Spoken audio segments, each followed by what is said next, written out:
Hello everyone, welcome to the another episode of Digital Marketing Gyaaan, where we bring you actionable insights and the latest trends from the industry leaders.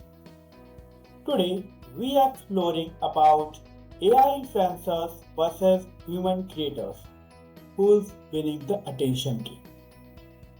Our guest is Luke Yarnton, the co-founder of the Rave, a game-changing platform helping e-commerce brands spot influencers the moment they make a purchase. With global experience across fintech and e-commerce, Luke has launched ventures from London to New York, Singapore, and now calls Mexico City home. His work is reshaping how brands think about influence, authenticity, and word of mouth in the digital era. You, warm welcome on our podcast. Thank you so much. I think that's one of the most hyped up welcomes I've received on any of the podcasts I've been on so far. I love the way you animate things and bring so much excitement in the way you speak. So we're really excited to be here. Feel grateful to be here, presented alongside a bunch of the other sort of esteemed guests you've had on recently as well. So thanks for having me. Okay. So Luke, before starting our conversation, can you just let us know a bit about your journey and how you started with the Rave and how you came into the influencer marketing space? If you can help the audience know a bit about that. Yeah, so look, as you mentioned briefly in the very kind welcome you gave me, prior to doing this, I was launching financial technology platforms around the world. That originally started in New Zealand when I joined a business called PartPay. The year is 2018, and I'm sort of young, fresh out of college, and got hired into this business as a generalist that sort of did a little bit of everything from marketing to operations to customer success. And then the business grew really well. We had a really clever leadership team, a great team around us. And New Zealand's a small country, as I'm sure you might know, so you sort of reach the capacity of the market pretty quickly. So eventually they stepped back and said, look, we're going to have to enter the UK market soon. Similar regulatory environment, similar sort of winds blowing in our favour up in the UK. So they looked around the office and sort of decided who was most suitable to go and help open an office in London, and everyone else had a wife and kids in a house, and the most expensive thing I owned at the time was a surfboard. So I packed my bags and got on a plane, successfully opened the office in London and built a small team there, and from there we got acquired by an Australian company called Zip, who took us around the world. So I was based out of New York and opened an office in Mexico City, opened an office in Toronto and Singapore, and sort of in that process, I saw firsthand what e-commerce businesses around the world are going through, and what problems are the same and what problems are different. So that sort of brought me into what I'm doing now at the Rave. And so one of those key insights was how important customer trust is around the world, and how lucrative word of mouth marketing is. Word of mouth is sort of one of those ideas that's very difficult to grasp and capture, and it's something that a lot of brands seek, but there's no easy and sort of repeatable way that brands can unlock it. So me and my co-founder, we sort of got together and said, what is there, based on what we've learned through our financial technology growth around the world, is there something we can build that can help brands unlock word of mouth marketing instantly? Tested a few different things, learned a bunch, and we've sort of ended up in a position where what we know that brands don't know is that influencers are buying and spending money every single day, and they're much more willing and open to promote brands that they already have a strong attraction to, and something that they've spent their hard-earned cash on. So if you can catch that creator at the right moment with the right incentive, that's a way that you can build sort of what feels like organic, genuine word of mouth from an influencer who loves your brand in a way that's authentic. Got it. So now, coming to the topic that we have. So we have recently seen that AI influencers are gaining a major traction. Even we have seen that some are even landing brand deals and millions of followers. So what do you think that have led to this explosion in the popularity? Yeah, look, I think when it comes to AI influencers, there's a number of different lenses you should be viewing it with. And And generally speaking, and we'll get into this a little bit deeper as I go into the answer, I think generally speaking, it's a short-sighted approach for a brand to want to partner with an AI-based influencer. I think the key purpose of partnering with an influencer is to sort of tap into their network in a authentic, reliable, trustworthy way. And the way that typically works is that you trust an influencer because they've experienced the product and you weigh heavily on their word as someone who can provide an authentic review of whether it's a good product and something you should also trust or not. And the fact that it's not experienced by a human and that it's an AI agent or a AI influencer that's telling you that story is really an inauthentic way to consume that information, because it's obviously not using a real influencer.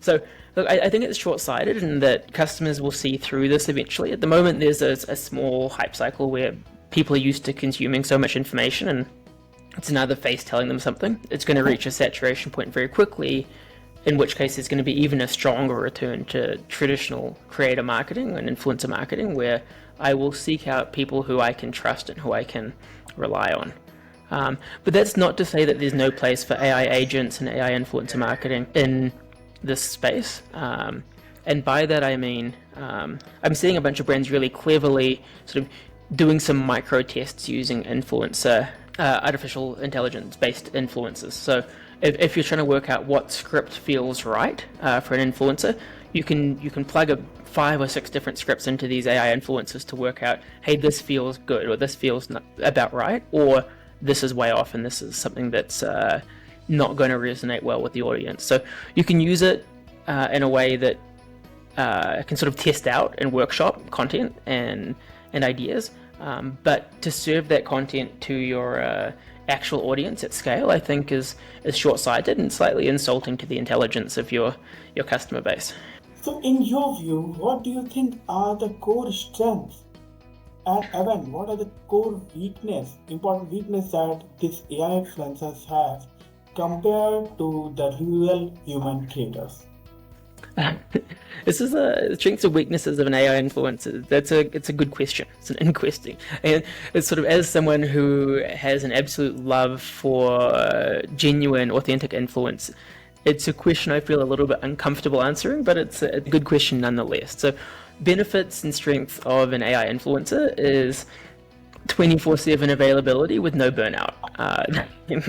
You don't have to worry about getting them at the right time in the right place. As a brand, with an AI influencer, you have total brand control, 100% genuine, authentic control, where they will say whatever the heck you want them to say for you without any pushback, for better or for worse. I think that's one of sort of the benefits, if we're looking at the opposite side of that compared to a genuine human influencer.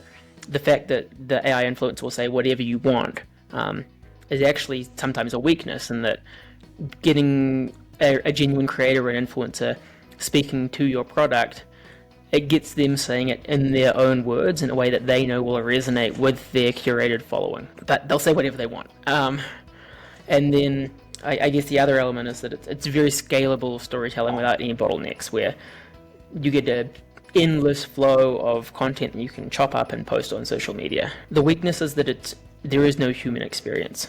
Humans want to hear stories from other humans. The fact that it's not a real human that has experienced it means that it carries significantly less weight and significantly less truth than the human creator that's on the other side of that. You'll never build an emotional, at least I hope not. Sci-fi movies might tell us otherwise, but you'll never build that real human emotional connection with someone that you know is not a genuine person. And then the other weakness is that, look, as we've seen time and time again, there's a slight revolt against AI creeping into our lives. So even more so than creating an advertisement, people might have an aversion to an AI creator or an AI influencer trying to tell me something that's really going to cheapen and weaken your brand by using a non-human to try and trick me into thinking that this is a great product.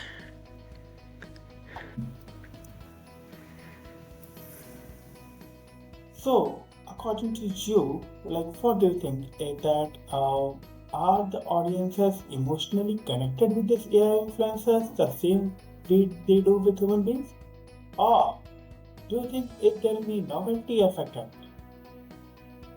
Look, it's still very early days, and it's hard to say at this point. It's at the moment sort of the emotional connection is something that's hard to quantify. In the current world, I guess our the way we can understand and interpret this information is it getting engagement on social media? And engagement and social connection are two very different things, but can be sort of visible in a similar way, I guess, where there are AI influencers that are getting good engagement or getting some truth in terms of the fact, are they cutting through and are people listening to what they have to say?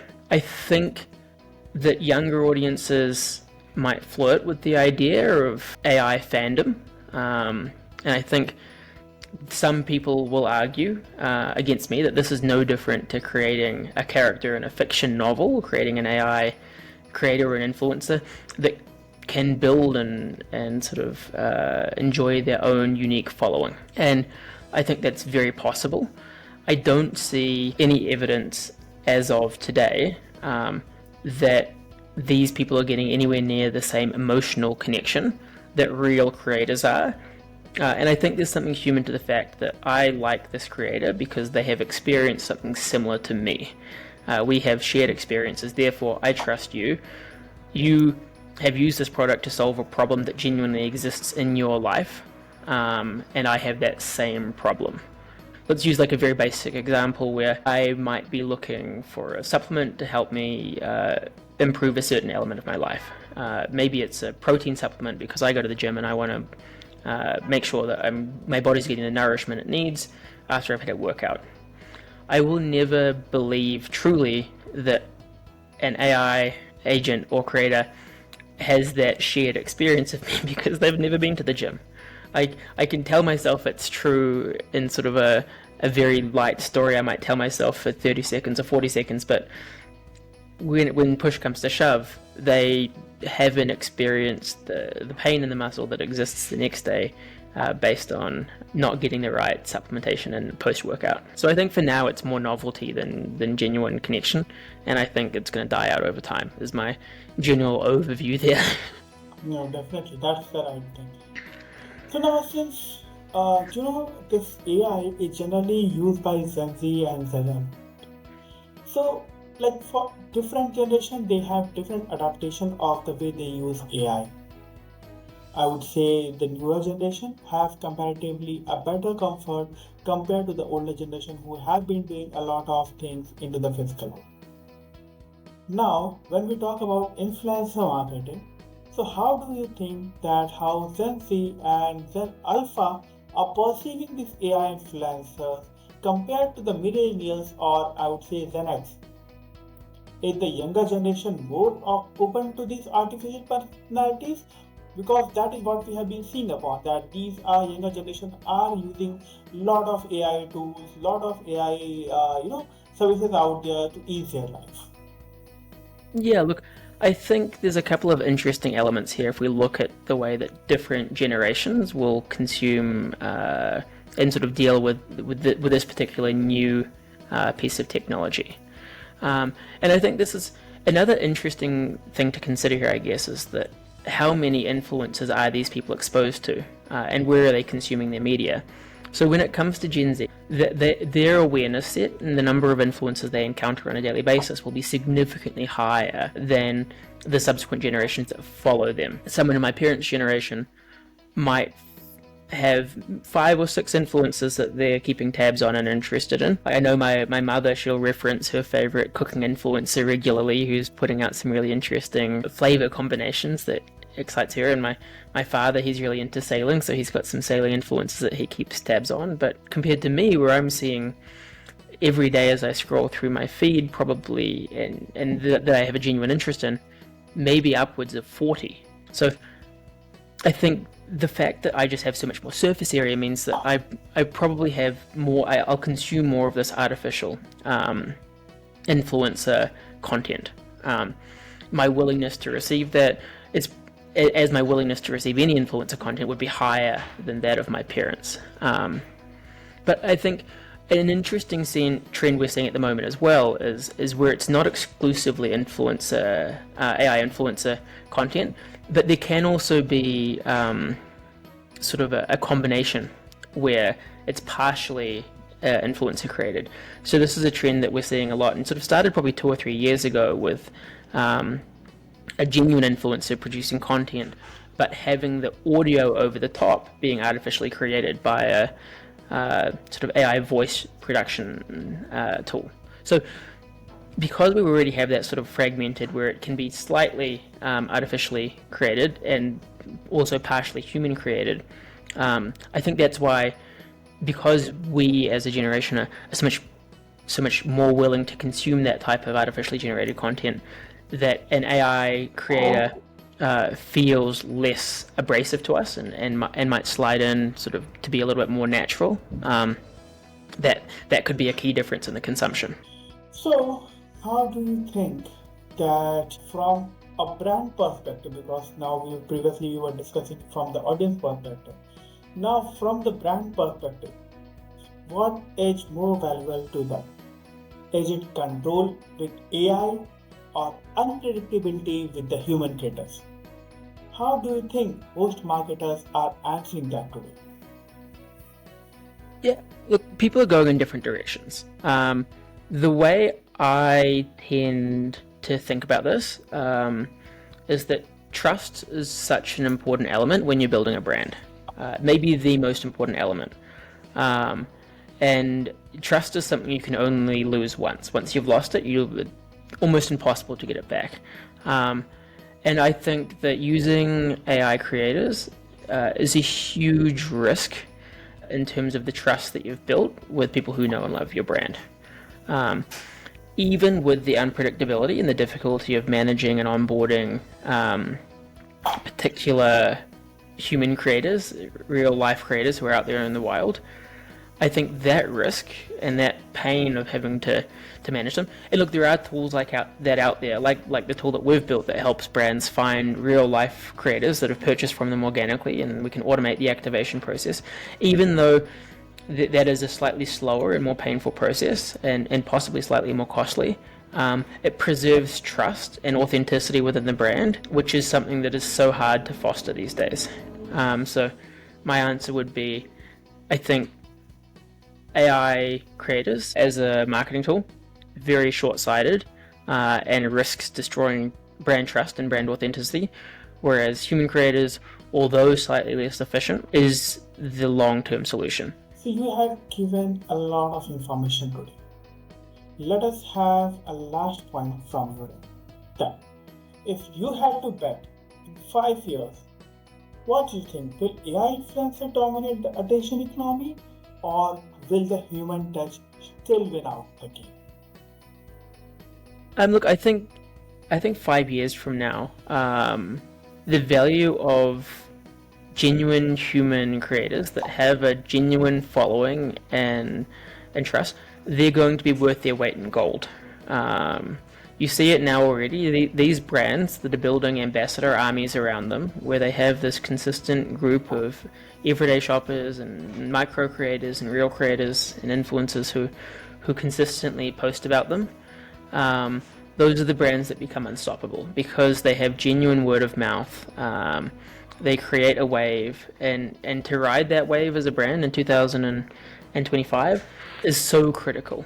Especially in a time when traditional performance marketing tools like Meta ads or like Google ads, even SEO, significantly less predictable than it has been at any time in the past. So if you're looking for a way to maintain a position in the mind of your audience, your customers, and stay relevant, it's so important that you can do that through genuine engagement and genuine trust in these sort of like traditional creator-based activities, where these AI tools will never genuinely be able to compare with that or even come close. So look, I think that's the general outlook, is that, and we can track this over time as well, where traditional media and traditional advertising, over time, trust falls.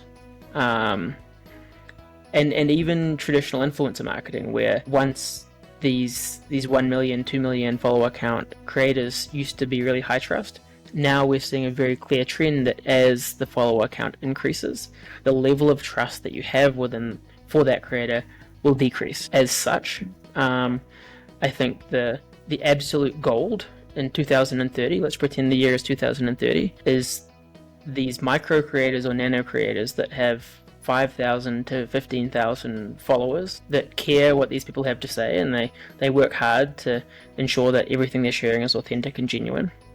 Those are going to be the absolute strongest asset for any brand come 2030. Good. So Luke, you have given a lot of informative advice today. This has been an incredibly eye-opening conversation, blending tech, influence, and the future of digital tech.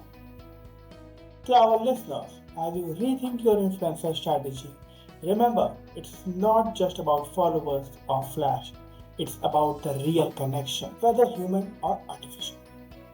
Until next time, this is Prince Kumar signing off from the Digital Marketing Gyaaan, bringing you the sharpest minds and the freshest trend in the digital marketing from around.